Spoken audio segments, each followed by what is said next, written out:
The Joy of Godwardness, December the 17th, 1993. Taken from ISHTA by Avabhasa, aka Adidar Samraj. I have been discussing with you the structure of the human being, awareness being the central position from which everything is viewed by the human being. We were simply discussing just that structure. Yet, instead of addressing the simple matter of the structure of the human being and how you work, you all fastened onto the characteristic of awareness, wanting to make much of it, wanting to somehow identify with it in some profound manner, and suggesting that because awareness is a simple characteristic of consciousness, you are already realized somehow, or at least equipped for practice in the ultimate stages of life, in the way of the heart. You interpreted the ordinary principle, the central position in human beings, which is awareness, to suggest all these kinds of things. There was very little discussion of the ordinariness of awareness as a simple factor in daily life and practice. Even today, some of you are suggesting that you are glimpsing perhaps the state of identification with the divine self-consciousness. There seems to be an urge in you to find some reason or another to bypass the necessity for sadhana and to presume that somehow, always and already, you are equal to that which is to be realized ultimately. Perhaps the way to address this error is to ask you to consider the difference between human awareness and the divine self-consciousness. Devotee, Sri Gurudev, in the process of observing, understanding and feeling beyond the self-contraction, there are intuitive glimpses of self-existing and self-radiant feeling of being itself. Adidar, intuitive glimpses, what does that mean? Is it like being a peeping Narcissus? You are looking at yourself and thinking it is God, not just an attractive boyfriend or whatever. Now your pond glimpses have gone this far, even. When you are actually looking at yourself, you do not think you are looking at just another who is attractive to you, but you think you are looking at God. Awareness is the simple, fundamental position of the human being, and everything else arises objective to it. When you exercise this awareness intelligently in relationship to what arises, you are doing the sadhana, the yoga. You want to talk about, oh, what does this mean then? Is this the same as the witness position? You want to suggest some advance or even realization in the simple process of ordinary functional awareness or some of the releases in beginner's practice. You want to suggest that exercising yourself as awareness in relation to what arises is somehow the equivalent of practice in the ultimate stages of life in the way of the heart, or even most ultimate realization. You have been asking questions and making statements that suggest you are puzzled, or that you think somehow there is an equation to be made between functional human awareness and divine self-realization. How can you, as a beginning of the way of the heart, be sensitive to radical seventh stage realization? You can sympathetically consider the argument and the descriptions of the seventh stage realization, but how does such consideration become seventh stage realization? What does it have to do with it? You are poetically, or in whatever fashion, trying to make the equation. You want to presume somehow or other that you are already established in the ultimate condition.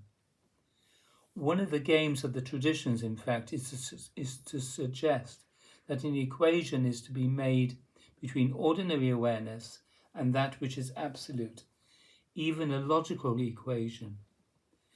Having made that logical equation, then you affirm that it is so. When you feel some energy in your body, you know, because I have told you, that it is a rather gross manifestation of the energy of which everything is the modification. You want to think that the energy you are feeling is God, or God realization even. Likewise, then, since your own awareness has the characteristic of consciousness, and since the divine is consciousness itself, you want to feel or presume somehow that they are the same. One of the functions of intelligence, the function, in fact, that is principally addressed in the traditions, is the function of discrimination, and in particular, discrimination between real and the unreal, or to put it another way, the unconditional and the conditional, or the divine and the human. Part of the function of intelligence, then, is to be able to make that distinction. The process of sadhana enables you to go beyond this apparent distinction because, ultimately, but it is not merely a process of logic or conception. I have pointed out to you that, yes, you are centrally functioning as awareness relative to whatever arises, and everything else is objective to you, but you cannot find your awareness as an object. It is the central position of ordinary human living.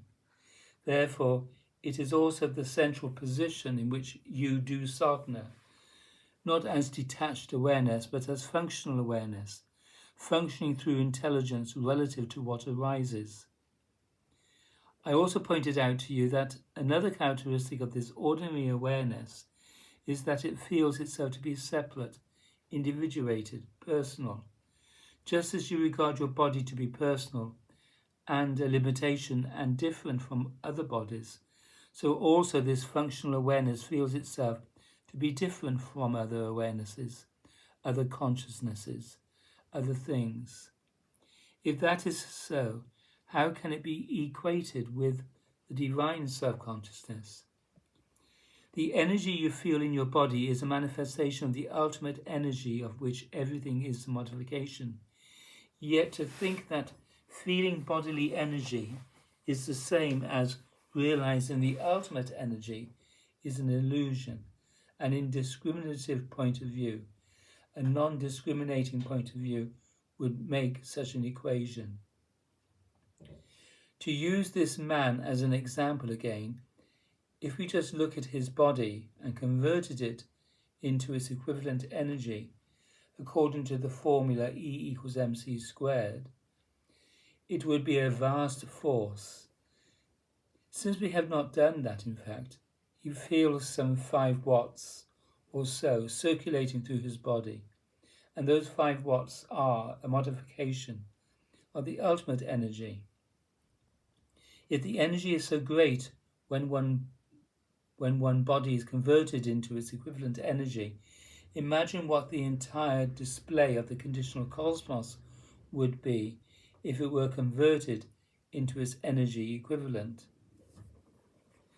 Just so, if your individuated conscious awareness were located and dissolved in that very consciousness which is all and only, there would be a like difference between your consciousness and that consciousness itself, as there is between your felt energy and the all energy.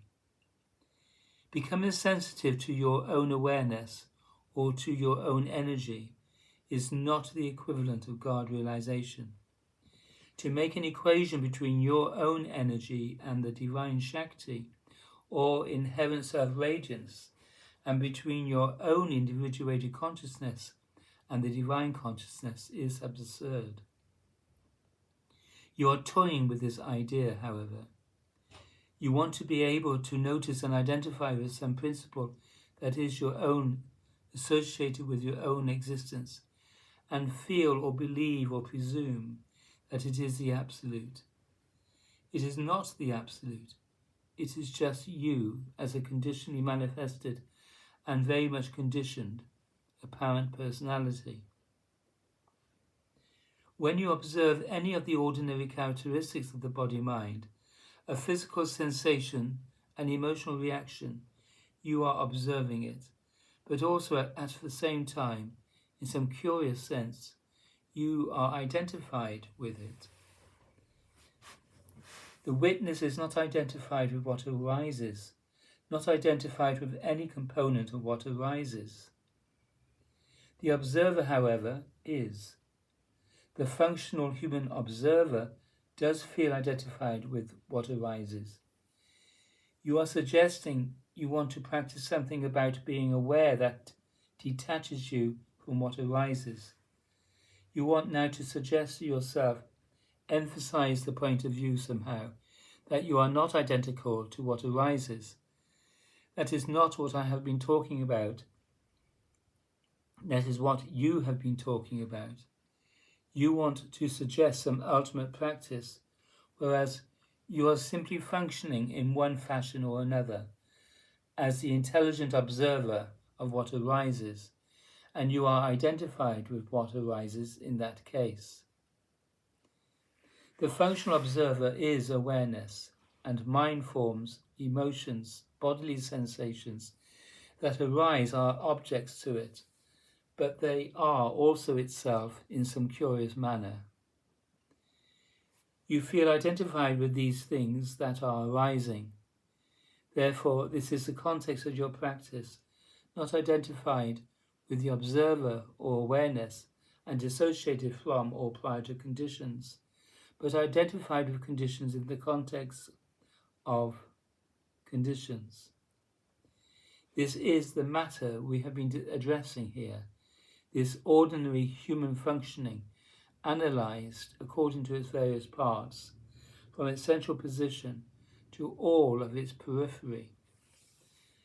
Somehow or other, however, you want the discussion to turn to your being detached from conditions and being awareness apart. You are not awareness apart. You are functioning awareness, awareness coincident with what arises, separate awareness, awareness that is identifying itself, or at least feeling itself to be in necessary association with things arising. The awareness that you are functionally is not dissociated from conditions, is not apart from conditions, is not prior to conditions. It is functional awareness, separate awareness, ego awareness. It must submit, surrender, not presume itself to be something other than it is, in order to avoid surrender. You think you are the divine? No. You are just you, locally so called, in your present appearance. You are not awareness apart from what arises. You are awareness coincident with what arises. Isn't this how you function from moment to moment? Your body, your reactions, your trouble, your difficulty, your suffering, your own awareness is chatting this, feeling troubled by these things arising, because they are not merely objective to you in the sense that you are totally dissociated from them. They are something you identify with. Your awareness is qualified by these things arising. Devotee: yes, but I had assumed, Sri Gurudev, that the practice of awareness was to help release attachment to these things, identification with those things. Avabhasa: you must be able to clearly observe what is arising and intelligently relate to what is arising. In the midst of a life responsive to me, a life of practice of Ishiguru Bhakti Yoga, and surrender of separate and separative self, yes, you must relate to these objective matters that are arising. Thoughts, emotional reactivity, bodily sensations, the relations of the body, the whole combination of all of that. Yes, you must observe it, but not by detaching yourself from it or presuming that you have nothing to do with it. Such detachment is a conceptual effort founded in anxiety, founded in wishing you could somehow or other not be troubled by this arising. You imagine then that by just identifying with awareness as if it has nothing to do with objects, you will be free, whereas in fact you are not simply observing objects. You are a complex objective being, observing its own trouble and responding to me. The practice I have given you is not an exercise of attachment, detachment, or identify with awareness and separating from awareness.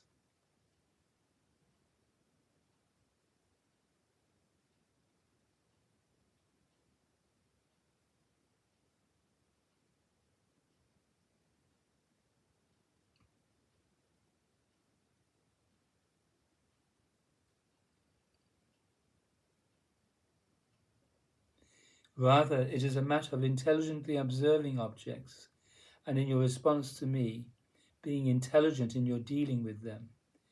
You want to enforce some logical notion that because you are awareness and these things arise objectively, maybe that means you do not have anything to do with them and therefore need not do anything about them, can even imagine yourself out of suffering them.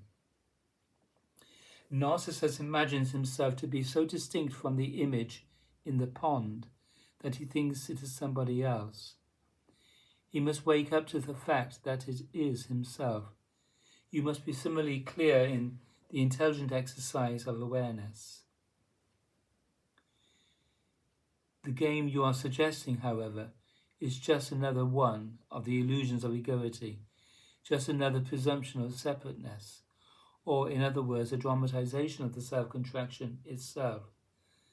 The separate awareness does not exist independent of conditions. Its very presumption of separateness is a sign of its identification with conditions. Therefore, in the context of feeling and being identified with conditions and troubled by them, you must do the sadhana, the yoga, or the submission of all those factors in your life. Why must you be responsible for what arises if, in your view, you are the detached awareness prior to objects? If you are the detached awareness, then what does all this arising have to do with you? Somebody else must be doing it. This is what you want to presume, that it is not you, and therefore you are not doing it, and therefore you do not have to do anything about it. In other words, you are going about your daily life while thinking yourself to be just awareness, and everything to be objectified to it, and feeling you can, therefore, just relax from your association with everything. This notion was giving you great relief, you said a few days ago, or Narcissus said. You have been playing a trick with this notion of awareness and wanting to make it your practice. At the same time, you have been given the imperatives to practice otherwise, and you were doing that too. But you were carrying on this alternative practice of your own invention, of being awareness and seeing everything as just an object to it, and therefore not awareness. And you are just awareness, and so you are able to relax your usual anxiety and double bind relative to the difficulties that arise.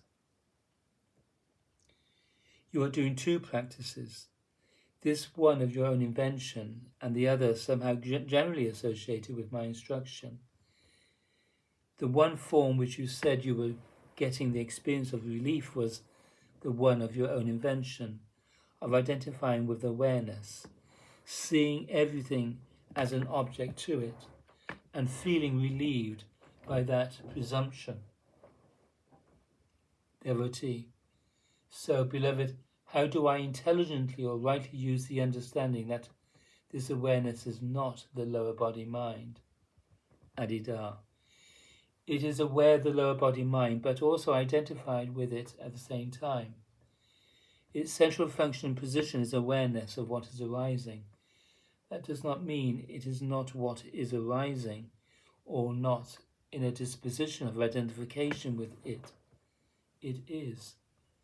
Devotee, I am making the assumption that my practice is to observe these things that come up, but not to give them attention, to surrender attention to you. Sri Avabhasa, through those things, submitting them to me, since you are identified with them, but while having clarity about them, based on your response to me and your receiving my instruction, observing them really intelligently, then you are obliged to turn them into yoga rather than simply to indulge in the display of what is arising. You are suggesting an alternative practice, however, which is to identify with awareness as purely subjective, and to see that everything objective is not you, and therefore you should relax even from your association with what arises.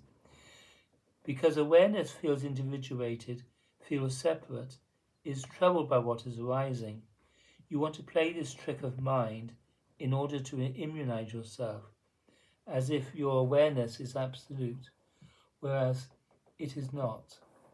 It presumes itself to be separate, individual. It is so much identified with what arises that it is troubled by it and wants to somehow think itself out of it and feel detached. Detachment, then, is your solution. It is your habit, isn't it? Devotee, yes, that is my tendency, Lord. Sri Avabhasa, this is how you want to deal with life. Detach yourself. Get immune. Avoid. It is called avoiding relationship in my language. Narcissus. It can be exercised even by awareness itself, or by awareness associated with some coming to a presumed intelligent conclusion. Thinking itself out, by your exercising yourself mentally, detaching yourself, being solid, or although you are emotionally alive, by cutting off emotion, not getting involved, staying away, not feeling, or in bodily life, by being rather inert, rather dissociated, not given over to life bodily. Your method of egoity is detachment, dissociation, self-immunization. You thought that I was talking about doing just that, and therefore justifying just that to you as a form of practice. No, that is not. That is what I am criticizing. That is what I am calling you to be aware of. That is what I am calling you to relate to intelligently and become responsible for. That sadhana, truly done, so that the entire egoic vehicle is purified, balanced, enlivened, turned to me utterly, fastened to me, receiving my grace, transformed in the process, so that the tacit realization of the witness position awakens.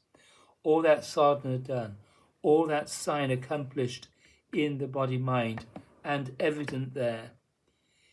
It is not merely an intelligent conclusion, but a stand made possible by grace, in which you do not merely live detached, but you exercise the yoga of submission to that which is the witness. Not the witnessing, not the detachment, but that which is the witness. And by grace, you are moved beyond the knot in the right side of the heart, the knot of the presumption of separate consciousness, and you enter into the current of the sphere of being that is truly divine, beyond separate self. That is the perfect practice. That is not your practice at this time. You are not identified with the witness position, so that you can enter into its domain. You are identified with your own separate awareness, your own separate presumptions of intelligence, your own mind, emotions, body, energies, natural circumstances, relations. You are trying to dissociate yourself from all of that, so that you need not do the yoga, need not make this sacrifice, this devotional submission, but you can just feel detached from it. There is nothing detached about ISHTA Guru Bhakti Yoga. It is profoundly related, profoundly submitted, profoundly attached, profoundly dealing with the contents of the individual body-mind. Therefore, submitting and going beyond this life solution you have tended to try to make, going beyond a detachment, whereas you are always trying to reaffirm it. You must respond to me, consider and live by my instruction, and convert this body-mind into yoga, surrender to me. This is your business, not detachment, not trying to find some trick of mind that suggests you need not do that work. You are puzzled because you want to try to do detachment instead of responding to me and truly engaging this consideration. Basically, you do not want to practice guru devotion and you do not want to practice self-discipline.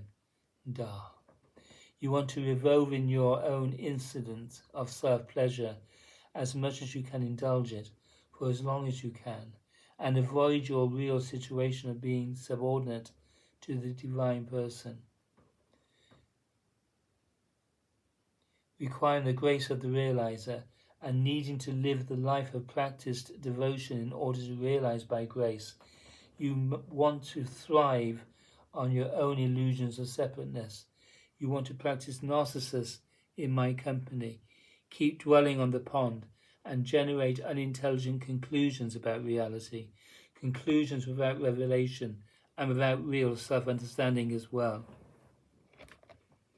Your position, individuated in the midst of this portion of the universal sign, is subordinate to the divine.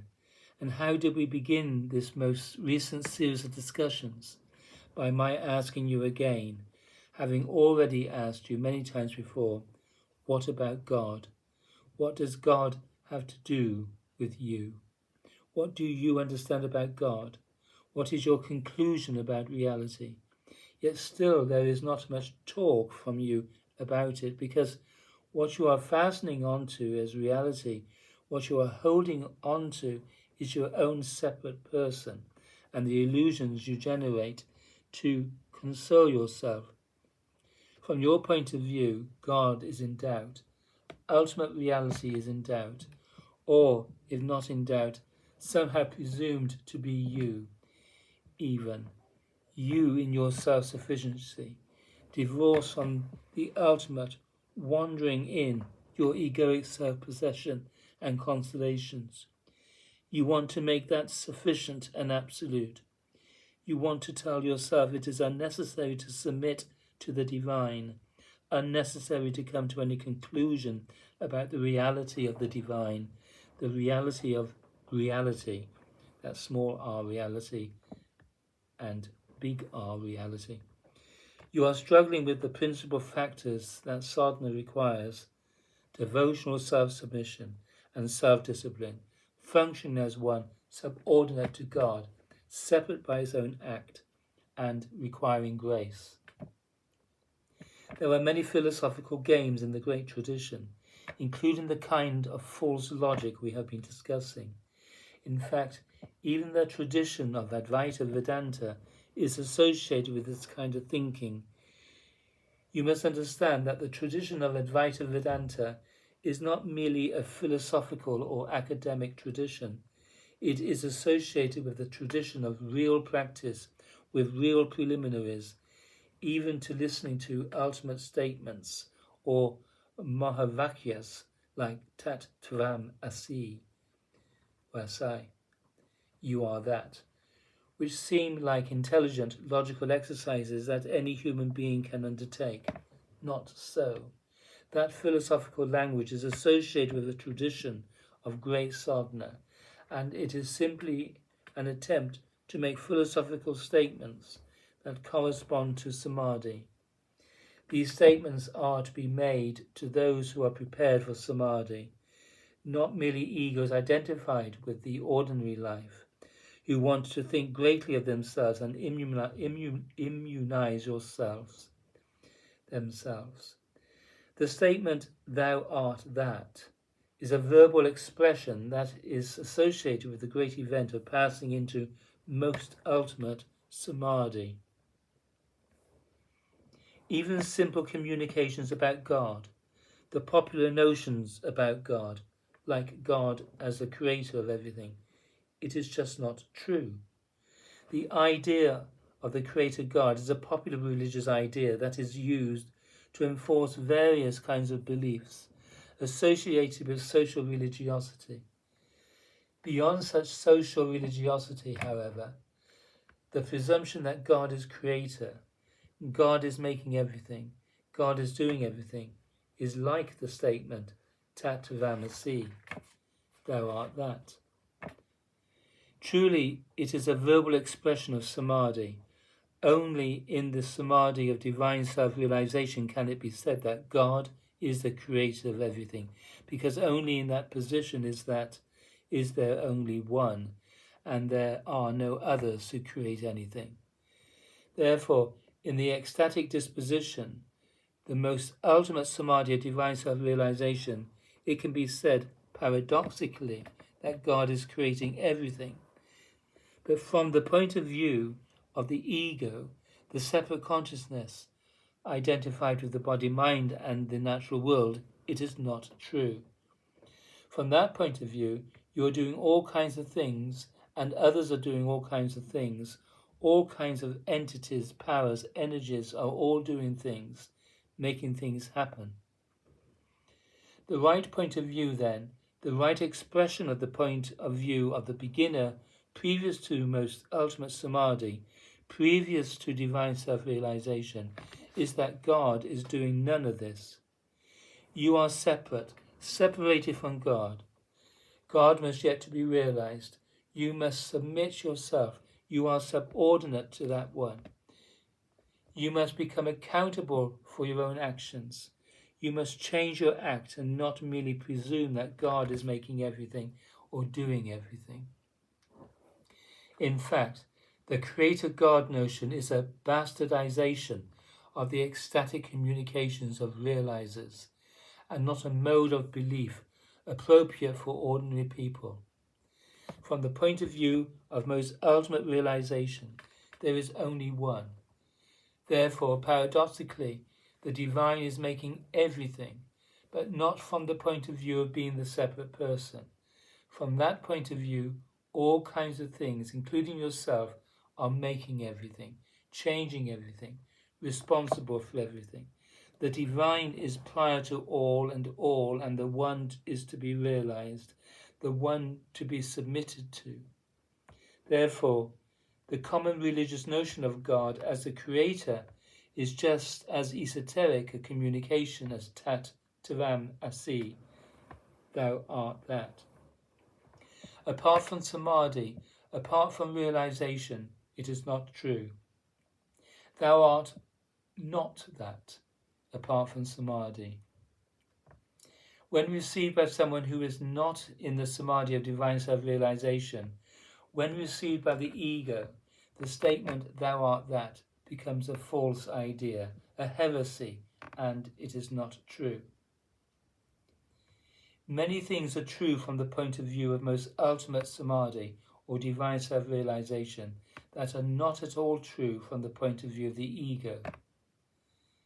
The great tradition is full of great statements, even communicated in philosophical terms and passed on to the most ordinary of people. In the context of popularized philosophy, these great statements are not true. They are true only from the point of view of most ultimate realization. What is really true previous to realization is what you must consider, what you must understand in my company, what must become the basis for real practice, right sadhana. In that same tradition of Advaita Vedanta, there is a very interesting summary statement associated with Shankara of devotion to the divine. From the point of view of the body, I am your servant. From the point of view of the mind, I am a part of you. a fraction within you. From the point of view of the self, truly, I am you. Any statement of equation with the divine is authentic only from the point of view of ultimate realization. Yet identified with the body, or even more advanced, identified with the mind, subtly as yogis are, in the fourth and fifth stages of life, from the point of view of such identification, the great statements are not true. The statement, I am you, or said another way, thou art that, is not true. Identified with the body, you are the servant of God, subordinate to the divine. From the point of view of the mind, you are not the divine. You are a part of the great unity, seeking union with the great unity, or that which is one. Therefore, previous to ultimate realization, the philosophy, the philosophical point of view, the presumption must acknowledge the position you are in, acknowledge what you are identified with. You are a servant seeking union, or doing this sadhana that can, by grace, become absolute identification with the divine. Ultimately, you are not that, you are you, narcissus, egoically self-possessed, independent.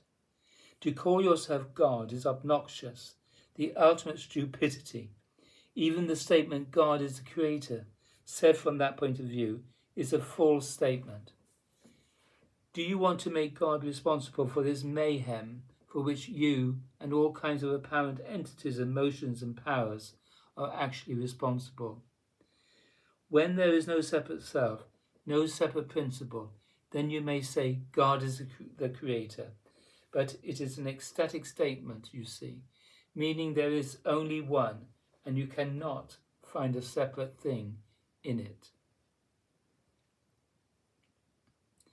Even the functional awareness, naturally active, is not one with the divine. It presumes itself to be separate and in necessary conjunction with conditions arising. To the woman who has been speaking. Therefore, it is not you, detached. It is the servant and must live as such. Accept its subordinate position. And surrender and live by grace. Then you will not be so damned anxious.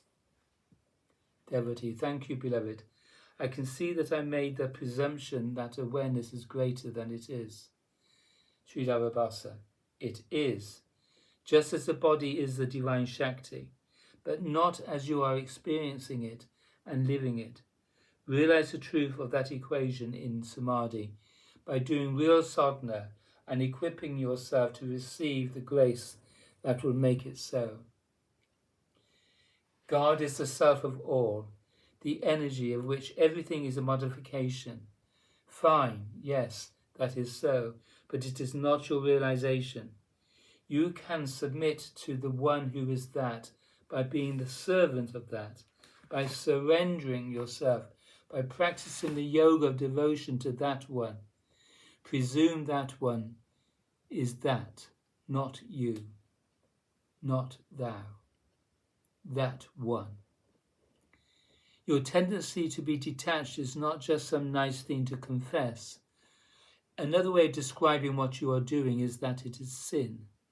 That which you are doing which separates you from the divine, your refusal to surrender to the divine, to accept the position of being a mere subordinate to the Great One. Rather than doing that, you want to make such of yourself. To reach the point of accepting your subordinate position, your life as a servant, submitted to the Great One, is the beginning of authentic life, true manliness, male or female. All your egalitarians here want to be independent monads, identical to the Absolute. No subordination, no surrender, no service. You are just here being palsy-walsy with God, saying you are the same. Or you are having nothing to do with God. These days people feel they must not even mention the words God, truth, reality, the ultimate. If you are educated, you are not supposed to mention God. You people are building an entire civilization on the denial of God, the denial of your role of service, your subordination to the divine. Everybody is just inking out their independent will and inclination to be consoled and self-glorified, worshipped even.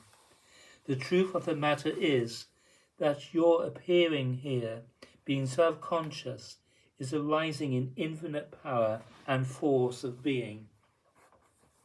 That is consciousness itself, not you. Turn this man here bodily into the equivalent energy, and it is an immense force, a hydrogen bomb that could blow up the whole place. Concentrated in him, however, it is a 5-watt fool. Convert all of this mass that is appearing as the entire cosmos into its equivalent energy. That is Shakti, not your poor wattage and temporary prettiness. You are subordinate to that Shakti. The entire cosmos is subordinate to that. And you want to doubt its existence. You want to doubt that there is such an immense power. It is inherently obvious. This should be your conclusion about reality. It is self-evident. If you would stop just gathering your attention around your self-consoling anxiety. You are hardly willing to bend a leg and bow your head, whereas that is your function, that is your situation, to be always bowed and serving instead of spending your life talking about yourself and acting like an independent absolute or imagining you are one. You are absolutely dependent on the one who is the source of this horror you have made. Being separated from God, you have every right to be anxious and fearful. You are making your own destiny instead of submitting to the one who is not being purified and having a better or even most ultimate destiny made by grace. If you simply understood your position and functioned on that basis, everything would be clarified. There at the pond, you are all heroes, but you all are alive in the servants' quarters here. That is your real position. Yet you want to make much of yourselves, as if you are all kinds. It is the kind of chat that goes on in the servants' quarters, in the bunkhouse, at the end of the workday. Everybody is a hero. Everybody is macho man, big woman, big deal, talking grandly about themselves, making grand gestures with their arms, making much of themselves in everybody's face, being a pain in the ass.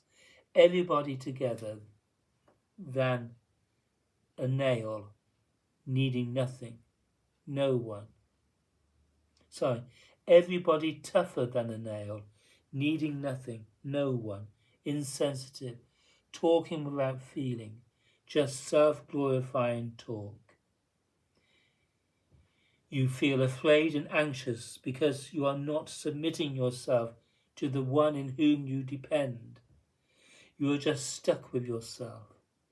When you understand your situation, the position you are in, and act on that basis, joy comes into your life, the joy of Godwardness. And yes, there is the perfect practice, ultimate realization. Yes, there is. But not for you now. It is to be realized by grace, by your doing the sadhana, on the basis of your real situation and being very real about it all the time. Da, da, da.